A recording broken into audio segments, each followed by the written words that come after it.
Upaya percepatan pembangunan Aceh di bawah kepemimpinan PJ Gubernur Dr. Haji Safrizal ZAMSI terus dilakukan.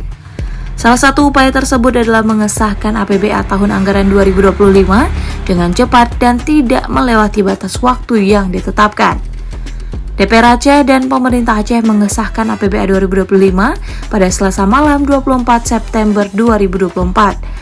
Pengesahan tersebut menjadi sejarah baru sebagai pengesahan anggaran tercepat dari yang pernah ada dalam sejarah pemerintah Aceh. Merujuk 2 tahun sebelumnya, APBA tahun anggaran 2024 baru disahkan pada 18 Desember 2023 dan APBA tahun anggaran 2023 disahkan pada 23 November 2022. Bahkan jika merujuk pengesahan beberapa tahun lebih jauh, APBA pernah disahkan pada saat sudah memasuki tahun anggaran baru. Seperti APBA 2018 baru disahkan pada bulan April 2018.